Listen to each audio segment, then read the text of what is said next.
We don't argue that these laws will be perfect in their implementation. We do argue very strongly, though, that this is the Government of Australia setting down what we expect to happen, including reminding social media companies that they have a social responsibility and that they need to be conscious about their social licence like other businesses. This is a reform that has come from the bottom up. It has been driven largely by parents who'd lost their young sons and daughters. It's been driven by young people themselves, people like young Flossie, who came here, a 12-year-old from Tasmania just last week, who's run a campaign with her peers, saying what they could do rather than spending time on their devices, playing sport, learning a musical instrument, reading, engaging with each other and building friendships on a face-to-face basis.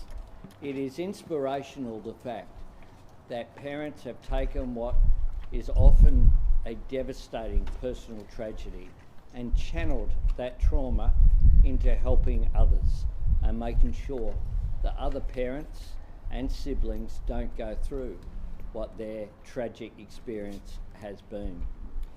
So I will call upon Annika to make some comments as well, but just some comments on some other news of the day because it's been a busy period. Firstly, on the loss of John Laws yesterday. John Laws was an iconic Australian. His voice resonated throughout our nation.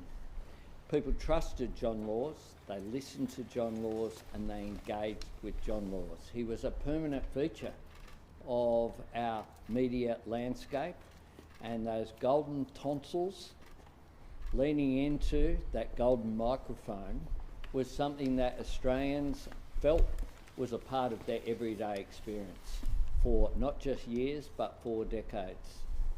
John Law's relationship, of course, with Caroline that he spoke about on a day-to-day basis was something that we all felt like we knew that relationship, which was indeed wonderful.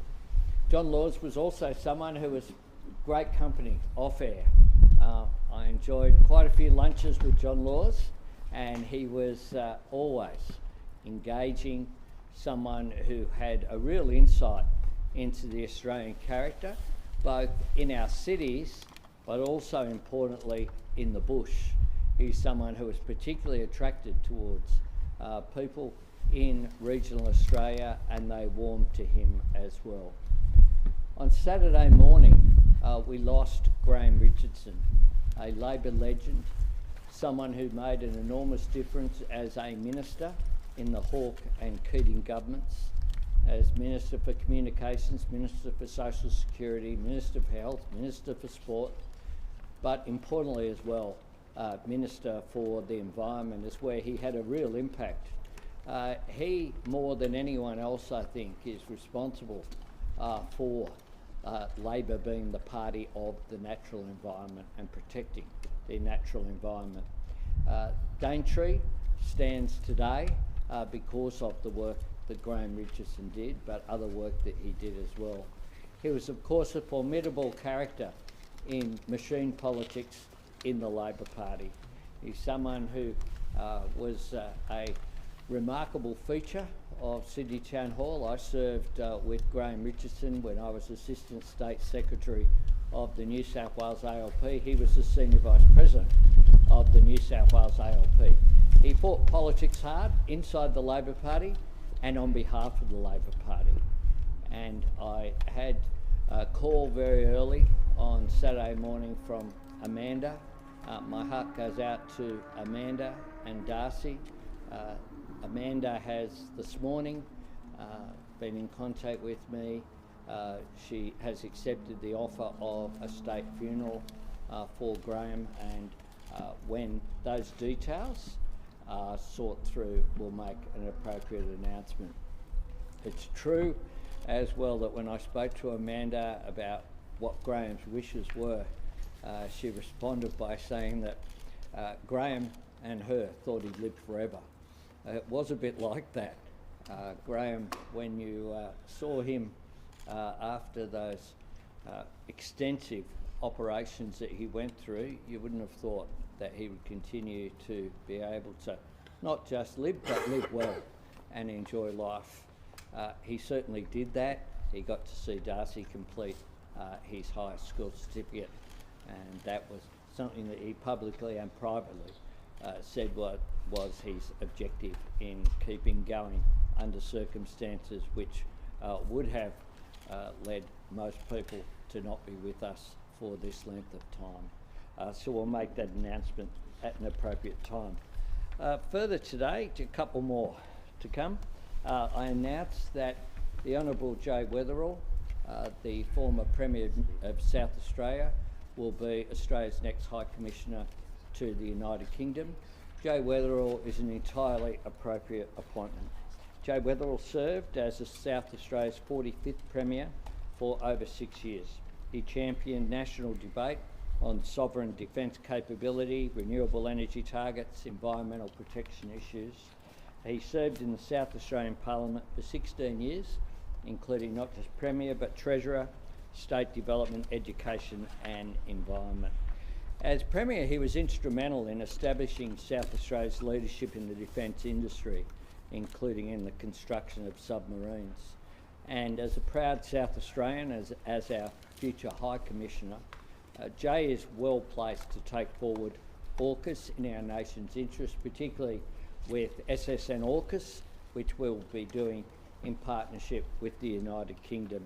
I do thank the outgoing High Commissioner, Stephen Smith, for his service. Stephen has done a remarkable job in representing Australia's interests across the UK, across security and defence matters in particular, has taken a leading role in Australia's work with the Coalition of the Willing. That's been convened by Prime Minister Starmer and President Macron. One final matter, given where we are in mid-December almost, is this morning Cabinet heard a report from Minister Christy McVeigh and the Coordinator General of NEMA, Brendan Moon, just about the preparation for the high-risk weather season, which is upcoming. I do want to inform the Australian public that the preparations have been extensive, more so perhaps than ever before. There have been 2 full drills for a while. That wasn't always the case under past experience. So 2 full drills, including a summit here of over 300 people, including emergency management personnel from the Commonwealth and the States, the energy companies and people through utilities, non-government organisations as well, all going through those exercises of preparations. The expectations are not heightened beyond what is normal, but we live in a country where there are always bushfire risks and flood risks as well. There has been substantial amount of rain in parts of Australia, and that means that there is a slightly increased risk of flooding because of the nature of the soil and ground which is there as well. So I just thought it was worthwhile to get that message across, but also to take the opportunity, which I've been asked to do, to say to the Australian public, the government is preparing, you need to prepare too. If you're in an area that's vulnerable for fire or flooding or other natural events and extreme weather events, then do that preparation. You know, clear your gutters, do the things that you know need to be done. Don't wait until there's an extreme weather warning heading your way. Make sure you use this period while things are relatively calm to make sure you're fully prepared. I'll ask Annika to make some comments and then we'll take your questions. Annika will take the hard ones, I'll take the easy ones. Thank you, Prime Minister. 1 month from today, our social media laws take effect and they will help children rediscover their childhood and they will give parents back some peace of mind. Just this morning, the member for Bean and I visited St Mary MacKillop College, and we met with a dozen students who face a significant change in their life, let's be clear, but one that they are looking forward to. I heard from people like Peyton, who already has a plan to use the time she will be having free of social media to learn Aussie rules football. Potentially one day she could end up in the AFLW. As the Minister for Sport, it makes my heart sing. I heard from people like Alex. He is looking forward to learning how to bake. Some students also decided that they might use the time to learn a language. These are just some of the opportunities away from the persuasive pull of social media accounts. From 10 December, our social media minimum age law will give Australians under 16 3 more years to build community and to build resilience in the real world. Our national education campaign was launched 3 weeks ago, and it has already seen record numbers of people visit the eSafety website. Since the campaign launched 3 weeks ago, more than 200,000 Australians have gone to that website.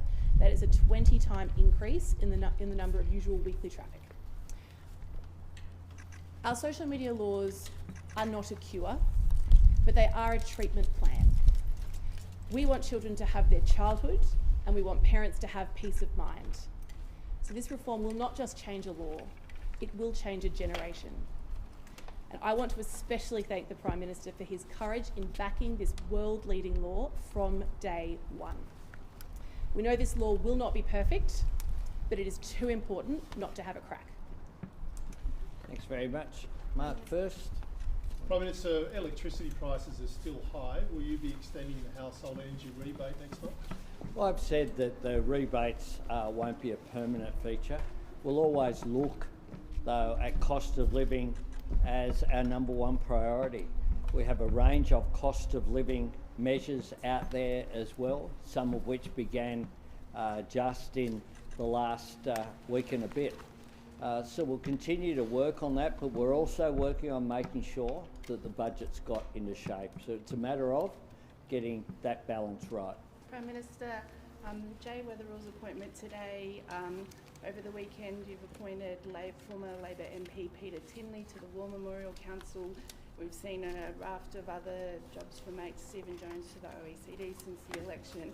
Is this why Cabinet hasn't dealt with the Briggs report yet, as Richard Miles said the other week? No. Prime Minister, are you planning to attend the state funeral for Graeme Richardson when it's organised? Depends on the date. Obviously, the priority will be to have a date that suits the family. Certainly, if I can be there, I will be there. There's a range of events that I have, including attending the G20 coming up. Prime Minister, just to follow on from Mr. Riley's question. Sure. What's more important, improving the budget bottom line or delivering cost of living relief? These things are all important. You get the balance right. You need to make sure that the economic management is got right. The economy, though, as I've said, we want an economy that works for people, not people working for the economy. There's a difference between the approach that my government has had. We've had considerable cost of living relief across the board. It's not just this. It's free TAFE that people are benefiting from. The other measures that we've put in place, including just from this month, people are getting their student debt notices and that reduction as well. So we'll always work towards these issues. Yes, you, and then you. Given the allegations of corruption in terms of contracts in our offshore detention system, will you be inquiring into the contracts to make sure that they're all appropriate? Look, the Minister will respond to that, but I note that those issues, as I read them, come from a period before we were in government. Just on social media, as you and the Minister point out, it's less than a month to go into this ban, and as of last week we were still finding out what platforms were going to be included in the ban. How can parents, given how late these changes have been made, how can parents have any confidence in this ban? And second to that, can you explain why Google and Microsoft have also been told to implement age verification? Well, the social media platforms who are affected by this have actually had 12 months notice. This was legislation that passed the federal parliament in a bipartisan fashion at the end of last year, and social media platforms who would be eligible or likely to be considered an age-restricted social media platform, and you can all think of those off the top of your head without needing to see them on a list provided by eSafety, have had 12 months notice to prepare. We provided that list last week, the eSafety Commissioner and I together, to give parents clarity, you're right, because we want people to feel informed and to have these discussions with their kids when they're driving to school or around the dinner table at night about what's coming, because we accept and we're clear-eyed about the fact that 10 December is a big change for a lot of kids coming down the line. That being said, giving parents that information, and you see that they want it, 200,000 people have visited esafety.gov.au in the last 3 weeks since we launched the advertising campaign. The onus is not on parents to deliver this law. The onus is on the social media platforms who have had 12 months to work with the eSafety Commissioner. They've had back and forth, they've completed questionnaires, they've got compliance plans. These companies deal with eSafety and the eSafety Commissioner every single week. This is core business for them every single week. So whilst this is a new law we are adding, because we are so committed to online safety and having a real crack at something big, first in the world to do something that will make a genuine change to how kids grow up in Australia, the richest companies in the world have had 12 months notice to do this, and we do not shy away from the fact we will be on them to deliver on their obligations. We'll take just a couple more here, then we'll go over there. Thanks, Prime Minister. Do you have any updates on the COP31 negotiations, and are you concerned that if you don't lock it in, it might affect your standing in the Pacific? No, I think the Pacific are fully aware of what the rules are. So there were 3 potential outcomes. Turkey has a bid in to host the COP. We have a bid to host in partnership with the Pacific. But every country has the right of veto, effectively, at COP. So if that occurs, if one country decides to exercise that, then the COP will be held in Bonn, which is the home of the UNFCCC. Now, there are rules that are understood by every country. We continue to put forward our case. Prime Minister, 200,000 visits to a website speaks to the interest in finding out about the social media ban from parents. Was it a missed opportunity of the government to actually require the platforms to do that conversation? It may be on them to enforce it, but it seems like it's on the government and parents to tell kids about it. Happy to advise, Claire, that in the regulatory guidance that we and the eSafety Commissioner provided some weeks, if not months ago now, to all of the social media platforms, one of the requirements that they must comply with is that they must communicate with their users ahead of 10 December.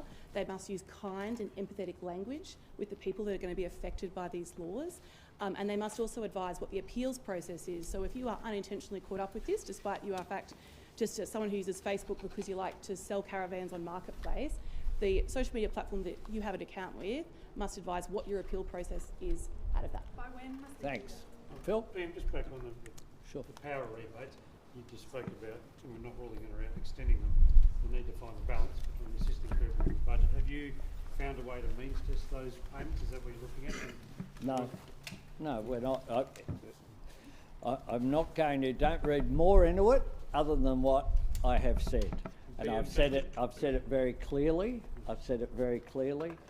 We set forward budgets and all of that in the normal processes. And the day that I come out here and tell you about our ERC processes before they're taking place is the day that I keep walking that way. Many of the social media companies haven't communicated how they're going to enforce the ban, what their age verification process looks like. How much longer do they have to give these answers to parents? Look, we aren't prescribing that particularly because this is going to look different for every different social media platform. We have said as part of the regulatory guidance they must do that ahead of 10 December. So I won't name them, but working through this because I and the eSafety Commissioner are meeting with these platforms as frequently as we need to, perhaps in the week leading up to 10 December. Ian, would you like to see other countries COP partners make the case to Turkey that Australia has overwhelming support and that they should reconsider their candidacy in these final days? They are doing that. I believe that a majority of countries clearly support Australia's bid, and countries are making their position very clear, including countries in the Pacific and in Western Europe. But that's not the system. If the system were a vote, I would be far more confident about putting forward what the support is. I certainly have received confident, positive statements from not just obviously the countries in the Pacific, but other countries, for example, in the Western Europe group. Last one, Charles. Prime Minister, not wishing to preempt DRC because that would cause a resignation. I think the other side of politics are talking about resignations. Given families are now doing budgets for Christmas, as well as small businesses that speak about energy as being one of the big inputs to their budget, when can they expect to learn about any future rebates? Will that come in MyEFO? Is there something else? Well, the rebates that are in place are the ones that are in place. And we will continue to focus, though, each and every day on things that Australians are concerned about. Our number one focus is always on cost of living and on the economy and making a difference to people's pockets. But we're also focused on protecting people over the season in which natural disasters occur. We're also concerned about protecting families, children and parents, from protecting them from the damage that social media can do. We are focused on as well our defence and security arrangements, including AUKUS and SSN AUKUS, which is why we believe that Jay Weatherill will do an outstanding job as High Commissioner. We're focused on the big picture of servicing the needs and aspirations of the Australian people. The Coalition are focused on themselves. They'll have 3 meetings in the next week about themselves. We're not having meetings about our internal affairs. What we're having meetings on is the needs of the Australian people, and we'll continue to do so. I would encourage you to go to the Museum of Australian Democracy in about 5 hours for what will be an important 24 hours as well, I think, considering the historical significance of the 50-year anniversary of the dismissal of the Whitlam government, a big event in Australia's history. Thanks very much. Thank you.